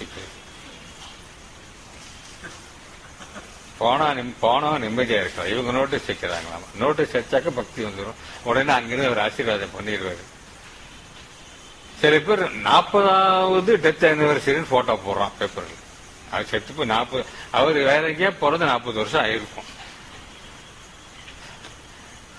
இவன் இன்னும் உட்காந்து போட்டோ போட்டு 40வது death anniversary still remember you. எல்லாத்தையும் மறந்துட்டு நிம்மதியா இருக்க ரிமெம்பர் பண்ணிட்டு இருக்காங்க. பைத்தியக்காரன். 108 வருஷம் வாழ்ந்து போயிட்டாரு.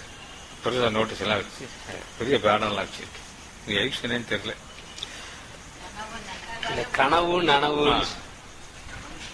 அவர் 108 வருஷம் அந்த கனவு வாழ்க்கையில வாழ்ந்திருக்காரு. உண்மையை நினைச்சிட்டு இருந்திருக்காரு.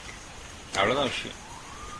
கனவுல 108 வருஷம் வாழ்ந்தா என்ன, 18 வருஷம் வாழ்ந்தா என்ன, 1.5 வருஷம் வாழ்ந்தா என்ன, வாழ்ந்தா என்ன, வாழாட்டி என்ன, பணக்காரனா வாழ்ந்தா என்ன, ஏழையா வாழ்ந்தா என்ன, அழகா இருந்தா என்ன, அழகு இல்லாம இருந்தா என்ன, ட்ரெஸ் போட்டுக்கிட்டா போட்டுக்காட்டி என்ன, ஆணா இருந்தா என்ன, பொண்ணா இருந்தா என்ன, எதுவா இருந்தா, வாட் டிஃபரன்ஸ் இட் மேக்ஸ்? கொஞ்சம் யோசனை பண்ணி பாருங்க. வெறும் நிழல். மரம் இருக்கு, மரத்துல நிழல் கீழே விழுகுது. லட்சக்கணக்கான இலைகள் இருக்கு அந்த மரத்துல. இலைகள் காத்துக்கு அப்படி ஆடுறப்போ நிழல் ஆடுறதை வச்சு தெரிஞ்சுக்கிறோம் இலைகள் ஆடுதுன்ட்டு. அதுல அந்த நிழல்ல இலைகள் இருந்தா என்ன, இல்லாட்டி என்ன, இலைகள் ஷேப்பா இருந்தா, ஷேப் பிளஸ்ஸா இருந்தா என்ன, அழகா இருந்தா என்ன, அழகு இல்லாம இருந்தா என்ன, பச்சையா இருந்தா என்ன, சிவப்பா இருந்தா, வாட் டிஃபரன்ஸ் இட் மேக்ஸ்?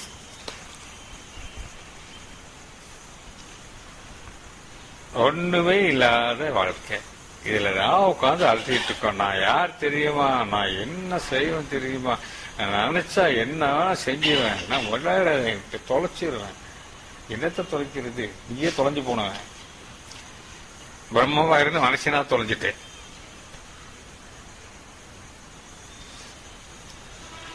ஒன்றும் இல்லாத இந்த கனவுல தான் இவ்வளவு அலட்டல்.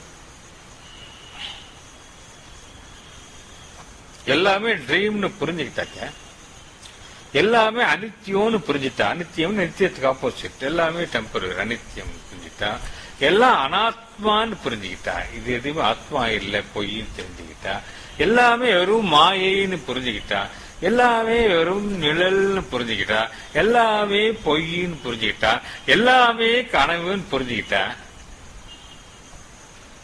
பணத்துக்கு பின்னாடி, பொண்ணுக்கு பின்னாடி, பூமிக்கு பின்னாடி, இதுக்கு பின்னாடி, அதுக்கு பின்னாடி, அல்வா பின்னாடி ஓடிக்கிட்டா இருப்போம்? சொல்லுங்க. பொய்ய உண்மைன்னு நினைச்சுக்கிட்டு, கனவை உண்மைன்னு நினைச்சுக்கிட்டு, காணலிங்கிற தேடி ஓடிட்டு இருக்கிறோம். ஓட்டமா ஓடுறோம். அக்ரிகேட்டர் இன்னும் கொஞ்ச நேரம் நின்று பார்த்து வண்டிக்கு இவங்க எங்க ஓடுறாங்க, எதுக்கு ஓடுறாங்கன்னு யோசிப்பேன். எங்கதான் ஓடுறாங்க, எதுக்கு தான் ஓடுறாங்க, இனத்தை தான் சாய்ச்சிட்டு திருப்பி வர்றாங்க.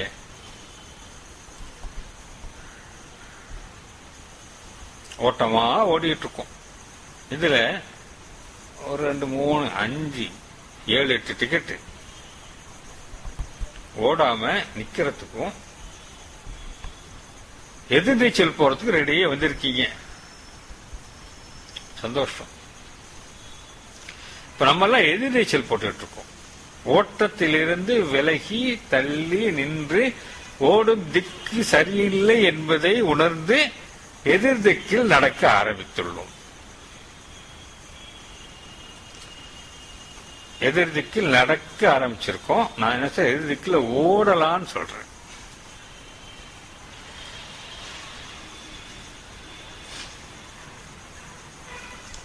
கொஞ்சம் ஸ்லோவா கூட பிடிச்சி இழுத்துட்டு போயிடுவோம்.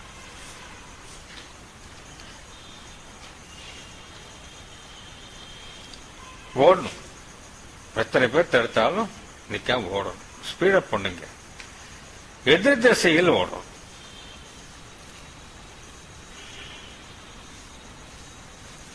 அதான் தானா இருத்தல். நம்மளோட புதுசா எதுவும் சாதிக்க வேண்டியது இல்லாதது இல்லேன்னு விட்டுடுங்கன்னு நான் சொல்றேன்.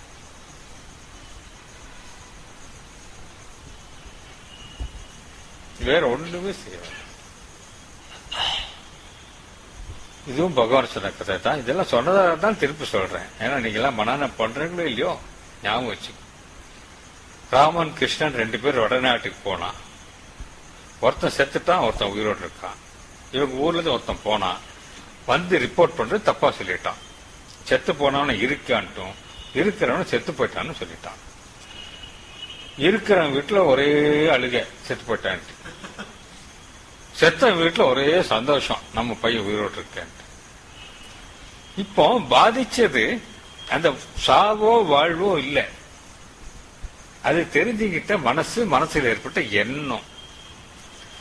அந்த பையன் அமெரிக்கால நல்லா இருக்கான்னு நினைச்சிட்டா வேலை முடிஞ்சு போச்சு. செத்து பையன்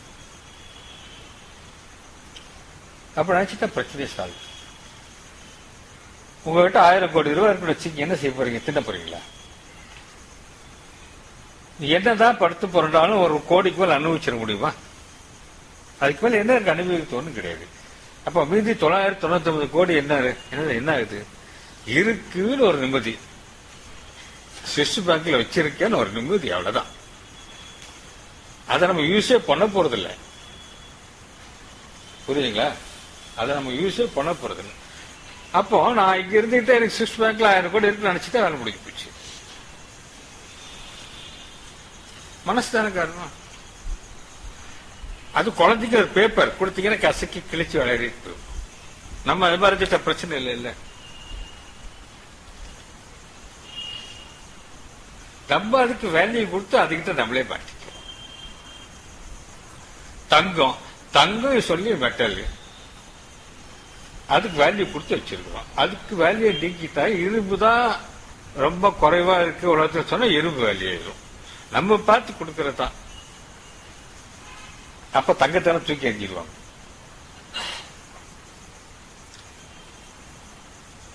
எல்லாம் இரும்பு வாங்கி வச்சுப்போம். கிடைக்காது. நம்ம பார்த்து கொடுத்தா பார்த்தா தங்கம் இல்ல. அது ஒரு முனிவனுக்கு, ஒரு யோகிக்கு, ஒரு முமுஷுக்கு, ஒரு நல்ல நிலையில் இருக்கிறவனுக்கு தங்கமும் உழைந்த சக்தியோட ஓடு இருக்கு பாத்தீங்களா? ரெண்டு ஒன்னா தெரியும். ஒரு பானை உடைஞ்சி அந்த வாயு ஓடு லிப்ஸ் மாதிரி இருக்கும். அப்படி கடந்து வச்சுக்கோங்க. அவனுக்கு ரெண்டு தங்கமும் அந்த மண்ணும் ஒன்னா தெரியும். He will not care. ஓடும் செம்பொன்னும் ஒக்க நோக்குது. அழகான பெண்ணோட உதடும் அந்த மண்ணாங்கட்டி ஒன்னா தெரியும். அதுவும் மண்ணாக போகுது, இதுவும் மண்ணாக போகுது. நம்ம பார்த்து முக்கியத்துவம் கொடுத்தா முக்கியத்துவம். நம்ம கொடுக்கலன்னா மன்மோகன் சிங் போறாரு. இப்படி நீங்க பார்த்து அங்க போய் பார்த்து நீனா தான் அவருக்கு முக்கியத்துவம். நீங்க பாட்டு இருந்தா அவரு அழைத்து போறாரு. நீங்க பார்த்து முக்கியத்துவம் கொடுத்தாதான் அவர் மன்மோகன் சிங், இல்ல சாதாரண சிங். அவ்வளவுதான். எல்லாம் இல்யூஷன்ஸா சொல்லுறாரு. ஒரு பெரிய தலைவர் இல்ல பிரைம் மினிஸ்டர் இல்ல பிரசிடென்ட் அந்த இடத்துல ஒரு பியூனை உட்கார வச்சாலும் எந்த ஃபைல கையெழுத்து போடணுமோ ஏற்கனவே நிர்ணயிக்கப்பட்டாச்சு பகவானால் அந்த ஃபைல அவர் கையெழுத்து போடுவார். அந்த இடத்துல எந்த பியூனை உட்கார வச்சா கூட கையெழுத்து போடுவோம். ஏன்னா எது கையெழுத்து ஆகணும் எது கையெழுத்து ஆகக்கூடாது ஏற்கனவே டிசைட் ஆயாச்சு. அந்த இடத்துல பிரசிடென்ட் உட்கார்ந்து கையெழுத்து போட்டாதான் ஆகணும். இல்ல பிரசிடென்ட் இடத்துல பியூன் உட்காந்து அதே கையெழுத்து போடுவோம். நம்ம பார்த்து பிரசிடென்ட்டுக்கு பியூன் நினைக்கிறோம். நம்ம பார்த்து ரெண்டும் மனுஷன் நினைச்சா மனுஷன், நம்ம பார்த்து ரெண்டும் ஆத்மா நினைச்சா ஆத்மா. அப்ப யாரும் இழப்பமோ பார்க்க தோணாது.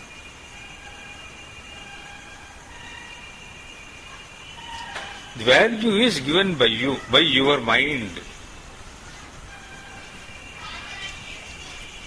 நம்ம வீட்டில் யாருக்கும் உடம்பு சரியில்லைன்னா ரொம்ப ஆடி போயிடும். என்ன ஆகுமோ ஏதாகுமோ.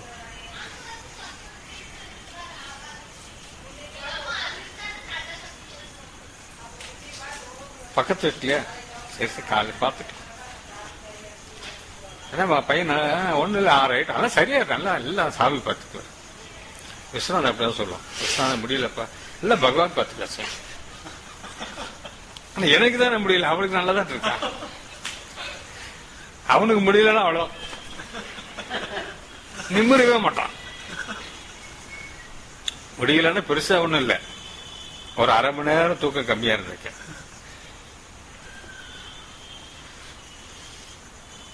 அடுத்து தெரியல எனக்கு அடுத்த வாரம் நம்ம அந்த பக்கம் கோவிலுக்கு போண்டிருக்க அப்ப விசாரிச்சுக்கலாம். அடுத்த ஊருனாக்க அவன் பொண்ணுக்கு கல்யாணம் ஆகும்ல அப்ப விசாரிச்சுக்கலாம். அடுத்த நாடுனாக்க சம்பந்தமே இல்லை.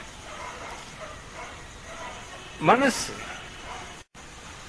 நமக்குன்னா ஆடி நகத்துல லேசா அடிப்பட்ட ஆட்டமா ஆடிடுவோம். நகத்துக்கு ஒரு ஸ்பெஷலிஸ்ட் பாங்க ஓடிடுவோம். வந்துருச்சு நகம் தோல் முடி ஸ்பெஷலிஸ்ட். அடுத்தவனு கேன்சர் செத்துட்டு இருந்தா இருக்கிறதாங்க. மனுஷன் இருந்தா யாரு எப்போ வரதான் செய்யும் அப்படின்னு கூலா பேசும். மனசோட வேலை. மனசு இந்த உடம்பை நான் நினைக்குது, அந்த உடம்பை நான் நினைக்கல. இதுதான் விஷயம். அதுக்காக இவ்வளவு சொல்றேன். இந்த உடம்பு நான்னாக்கா எல்லா உடம்பும் நான் தான். பகவான் சொல்ற இந்த ஒரு வாயில தான் நான் சாப்பிட்றேன்னா எல்லா வாயிலையும் நான் தான் சாப்பிட்றேன். இந்த உடம்பு நான் இல்லைன்னா எந்த உடம்புமே நான் இல்லை. அதனால ஞானிகள் இருப்பவர்களை பற்றியும் இறந்தவர்களை பற்றியும் கவலைப்பட மாட்டார்கள். இருப்பவர்களை பற்றியும் இறந்தவர்களை பற்றியும் கவலைப்பட மாட்டாங்க. போனவர்களையும் கவலைப்பட மாட்டாங்க, இருக்கிறவங்க பத்தி கவலைப்பட மாட்டாங்க. போன ஃப்ரைடே பாட்டு சொன்னால செத்த பிணத்திற்கு இனி சாம் பிணங்கள். செத்து கிடக்கிற பணத்துக்கிட்ட இனிமே சாக போற பணங்கள் உட்காந்து அழுகுது.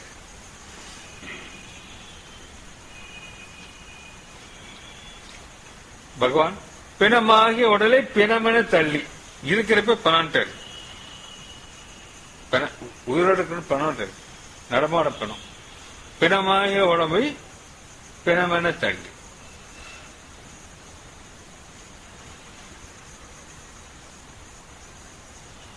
நம்ம அதுக்குதான் அவ்வளவு முக்கியத்துவம் தரோம்.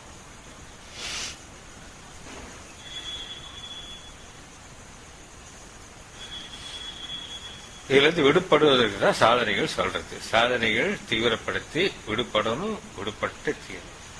ஆனா நீங்க எல்லாம் விழுப்புரத்துக்கு போராடுறத நான் பாக்குறேன். சில விஷயங்கள்ல மேல வந்திருக்கீங்க, சில விஷயங்கள் மேல வரலன்னு நோட் பண்றேன்.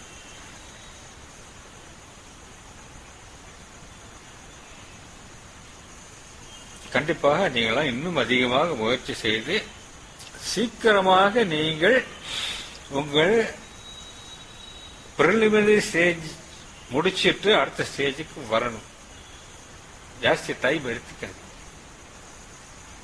அண்ணாமலை சாமி சொல்றாரு, சாதனை வேகமா நடக்கலைனாக்கா சீக்கிரம் செத்து போயிடும் நினைச்சுக்கீங்க, வேகமா நடக்கும். ஏன்னா மனுஷன் நினைக்கிறான் இன்னும் அந்த ரோட்ல செத்துக்கிட்டே இருக்கிறான். இவன் நினைச்சு இன்னும் கோடி வருஷம் இருக்கு.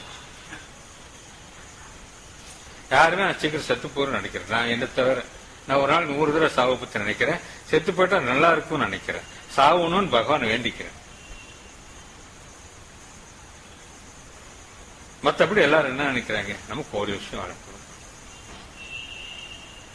இன்னைக்கு வியாதி வைக்க ஒண்ணும் இல்லை, அதனால இருப்போம் நம்ம அசம்ஷன். வியாதி வைக்க வர எத்தனை நேரம் ஆகும், அது ஒரு பக்கம். வேற வகையில மரணம் வரத்துக்கு எத்தனை நேரம் ஆகும், இது ஒரு பக்கம். ஓஷோத்துக்கு ஒரு விளக்கம் சொல்றாரு. அவர் என்ன சொல்றாரு, இந்தியர்களுக்கு தெரியும் மறுபிறப்பு இருக்குன்ட்டு, அதனால அவங்க பதட்டப்பட்டுக்க மாட்டாங்க, நிதானமா இருப்பாங்க.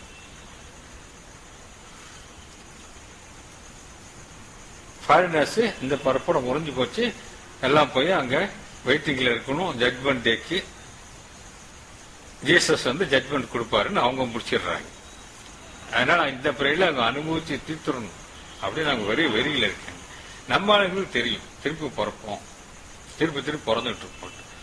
எல்லாத்திலும் ரத்தனமா கூலா இருப்போம், அழட்டிக்க மாட்டான். கவனிச்சு பாருங்க, ஆன்மீக சிலை பிறகு அதுலயும் அழட்டிக்க மாட்டான். செய்வோம். 43 வயசு தானங்க ஆச்சு.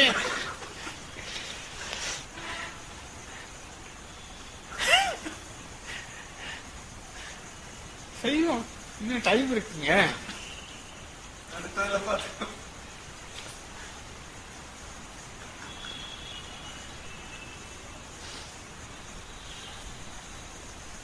ஆனா செய்வோம் தள்ளி போடாம செஞ்சிருங்க.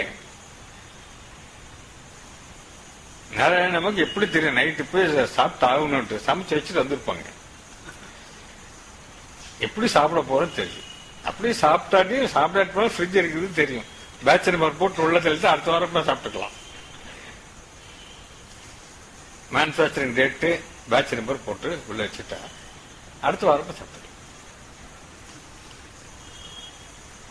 அதனால அவங்க சமைச்சிட்டு வந்துடுவாங்க. அது மாதிரி வேலையை முடிச்சிருக்கேன், அதுக்கப்புறம் ரெஸ்ட் எடுத்துக்கலாம். ஞானி வீட்டு என்ன வேலை இருக்கு, சமைக்க வேண்டிய வேலை இல்லை, அதெல்லாம் தேடி வந்துடும். அது மாதிரி சாதனைகளை தீவிரமாக செஞ்சு முடிச்சுட்டு உட்காந்துருக்கேன் நான் சொல்றேன். நல்லா இருக்கிறது என்ன மாதிரி சிக்கேட்டா ஒன்றும் செய்ய முடியாது. ஒன்றும் செய்ய முடியாது. 3வது தடவை சொல்றேன், சிக்கேட்டா ஒன்றும் செய்ய முடியாது. அதனாலதான் அவங்களால அவசரப்படுத்துறாங்க. நல்ல ஆரோக்கியமா இருக்கிற ஆரோக்கியத்தெல்லாம் இதுக்கு பயன்படுத்திக்கணும். இங்க இருக்கிறதுல மேக்சிமம் சிக்கா இருக்கிறது நான் தான்.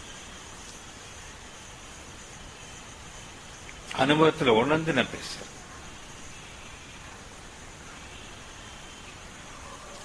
ஹெல்த்தா இருக்கிறப்போ செய்ய மூடு வராது, மூடு வேற பக்கம் தான் போகும். ஆனா இப்பதான் இந்த மூடை வச்சு வரவழைச்சு செஞ்சிடணும். சிக்க ஆனதுக்கு அப்புறம் மூடு வரும், அப்ப செய்ய முடியாது. அதனாலதான் அவசரப்படுத்த. எனக்கு பெரியவங்க நிறைய பேர் இருக்கு, அதனாலதான் அவசரப்படுத்த. கண்ணு கெட்ட பிறகு சூரிய நமஸ்காரம் பண்ணி ஒரு புண்ணியம் இல்லை, கண்ணு வராது. இப்ப இருக்கிற ஆரோக்கியத்தை எல்லாம் அத்தியாவசியமான மினிமம் ஒர்க் என்ன செஞ்சாகணுமோ, கடமை என்ன செஞ்சாகணுமோ அதை மாத்திரம் செய்துவிட்டு மீதி நேரம், மீதி எனர்ஜி, மீதி சக்தி, உடல் சக்தி, மனசக்தி சகலத்தையும் ஆன்மீகத்திற்கே செலவு பண்ணுங்க. அப்படி செஞ்சீங்கன்னா இந்த பிறகுல சாத்தியமாகும், இல்லாட்டி சான்ஸ் இல்லை.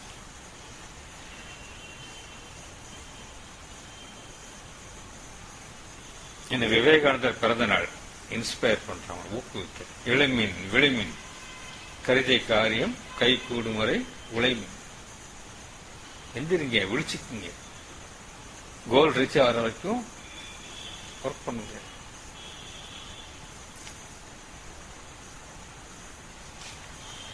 டாபிக் எங்கே போனாலும் அட்லீஸ்ட் கொஞ்சமாச்சும் நாளையிலிருந்து சாதனை கூடும் ஒரு நம்பிக்கையோட தன்மய நிட்டை இது உண்மைய. நிட்டைனா என்ன? நிஷ்டை. நிஷ்டைனா சமாதி. நிஷ்டையில இருக்காங்க, தவத்துல சமாதியில நிஷ்டை. இதுதான் தன்மய நிஷ்டை. எதுதான்? நான் நானா இருக்கிறது தான் தன்மை நிஷ்டை. ஏனக்கா தான் இரண்டற்றதால், அதாவது நான் இரண்டு இல்லைன்னு சொல்ல வர்றார். ஏற்கனவே பல தடவை பார்த்திருக்கோம். உண்மையான நான் ஆத்மா மட்டுமே. இதற்கு போலியாக அகந்தை நான் உதிக்கிறது. இந்த அகந்தை நான் உண்மை அல்ல. ஆனாலும் அது இருப்பது போல் தோற்றம் கொடுப்பதால், அது தன்னைத்தானே நான் என்று சொல்லிக் கொள்வதால் அதை நம்ம ஒத்துக்கிட்டு பேசிக்கிட்டு இருக்கோம். ஆனா இல்லாதது. உண்மையான நான் ஆத்மா, ஆத்மா, ஆத்மா மட்டுமே. அந்த உண்மையான நானாகிய ஆத்மாவையும் இந்த ஜடமாகிய உடலையும் இணைப்பது போலி அகந்தை நான். இந்த போலி அகந்தை நான் இருக்கான்னு கேட்டு ஒருத்தர் வந்தாரு. அவர் இன்ட்ரோடக்ஷன் பேசுறது வரதே நிறுத்திட்டாரு.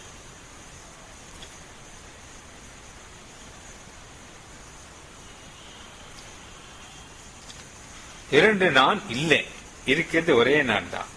அதனாலதான் நான் சொன்னேன், நான் என்பது சரி, நான் செந்தில் அப்படின்னா தப்பு, நான் இந்த உடல் அப்படின்னா தப்பு, நான் இந்த மனம் அப்படின்னா தப்பு, நான் தொழிலதிபர்னா தப்பு, நான் இதை செய்யறேன் அதை செய்யறேன் தப்பு. நான் கரெக்ட். தூக்கத்தில் இருக்கிற அந்த நான் தான் விழிப்பு நிலையிலும் கனவு நிலையிலும் எல்லா நிலையிலும் இருக்குது. சப்ஸ்டாட்டமா அடித்தளமா இருந்து கொண்டே இருக்கிறது. இதற்கு மேல் ஜீவன் மூன்று நிலைகளில் மாறி மாறி மாறி மாறி வருகிறான். உறக்கம், கனவு, விழிப்புன்னு மூணு நிலையில் மாறி மாறி மாறி வாழ்ந்துட்டு இருக்கான். இதுக்கு அடித்தளமா இருப்பது நான். ஆனால் இந்த நானிலிருந்து உதித்த போலி அகந்தை தன்னை நான் என்று சொல்லிக் கொண்டு வேஷம் போடுகிறது. அந்த போலி நான் இல்லை, இல்லாதது. இல்லாதது இருக்கிற மாதிரி தோற்றம் கொடுத்து வேஷம் போடுது. தன்னைத்தானே நான் சொல்லிக்குது.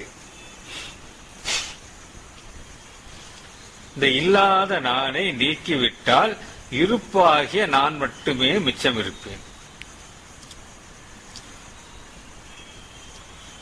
இல்லாத நானை நீக்கிவிட்டால் இருப்பாகிய நான் மட்டுமே இருப்பேன். அந்த நானே பிரம்மம், அந்த நானே ஆத்மா, அந்த நானே சத்தியம், அந்த நானே இறைவன், அந்த நானே நான்.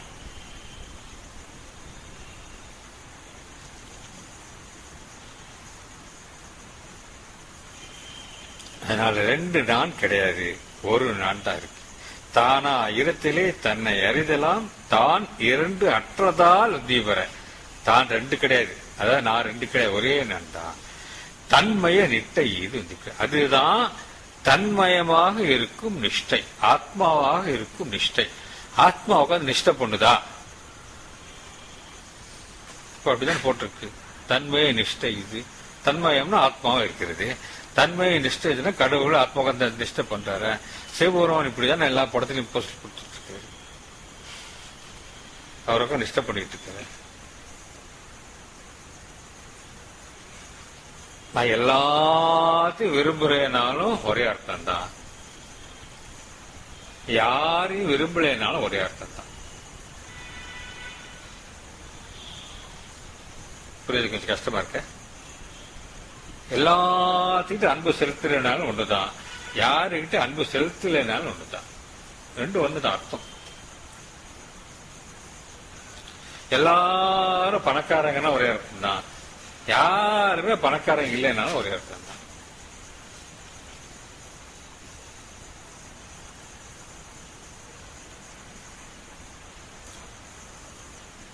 புரியலையா? ரொம்ப குழப்பமா இருக்கு. வெளிப்பொருள் எதுவுமே இல்லை அப்படின்னு சொல்றாங்க. இல்ல, வெளிப்பொருள் ஒண்ணு இல்லைன்னு பார்த்தோம். எல்லாத்தையும் அன்பு செலுத்துற கோடிக்கணக்கான ஜனங்கள் இருக்காங்க. எல்லாத்தையும் அன்பு செலுத்துறேன்னு வச்சுக்கீங்க. எல்லாத்தையும் நீங்க இப்ப நாம பகவான் வந்து வச்சுக்கீங்க, எல்லாத்தையும் அன்பு செலுத்துறேன்னாக்கா என்ன ஆகும்? எல்லாரும் பிரார்த்தனை பண்ணுவாங்க, எல்லாரும் வந்து என்னை காப்பாத்து, என்ன சாப்பிடுவாங்க. அத்தனை பேர் காப்பாத்திட்டு இருக்க முடியுமா?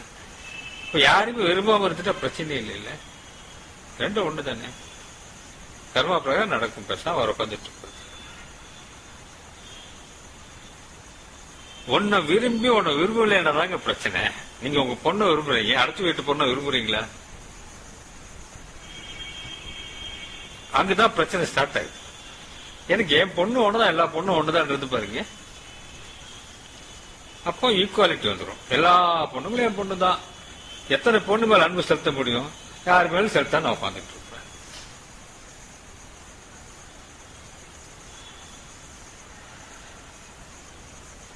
கரெக்டா? எத்தனை பொண்ணுங்களை அன்பு செலுத்த முடியும்? ஊர் ஊரா வீடு வீடா போய் அன்பு செலுத்திட்டு வர முடியும்? அப்ப என்ன செய்வீங்க? யாரு மேல அன்பு செலுத்த மாட்டீங்க, உங்க பொண்ணு மேல அன்பு செலுத்த மாட்டீங்க. ரெண்டு ஒண்ணு தானே. அதே மாதிரி நம்ம எல்லாம் தியானம் பண்றோம், நிஷ்ட கை கூடு, விட்டு செய்கிறோம். விட்டு செஞ்சதுனால நம்ம நிஷ்டைன்னு வச்சிருக்கோம் பேரு. தொடர்ந்து தியானம் பண்ணிக்கிட்டே இருந்தாலும் ஒண்ணுதான், தியானமே பண்ணாம இருந்தாலும் ஒண்ணுதான்.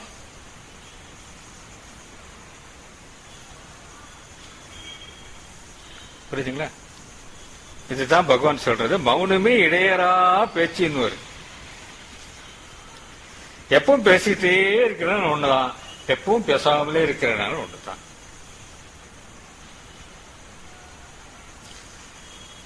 அது மாதிரி நம்ம நிஷ்ட கூடுறது கலையிறது, தியானம் பண்றது விடுறது இல்லாம இறைவன் எல்லாத்தையும் கடந்ததுனால எப்பவுமே ஒரு தியானம் பண்ண வேண்டியது இல்லை.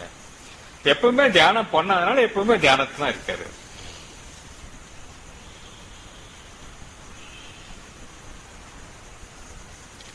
தன்மய நிஷ்டை அதான் பகவான் இடையரா தியானம் சொல்லுவார். இடையரா என்ன தியானம் பண்ணிட்டு இருக்காரு? என்ன தியானம் பண்றதுக்கு என்ன இருக்கு? நான் இருக்கிறேன்னு உணர்வோடு இருந்துகிட்டே இருக்கும் ஆத்மா. அந்த உணர்வு தொடர்ந்து இருந்துகிட்டே இருக்கும். நான் இருக்கிறேன் நம்ம தியானம் பண்ணுவோம், அது நான் இருக்க உணர்வோட தொடர்ந்து இருந்துகிட்டே இருக்கும்.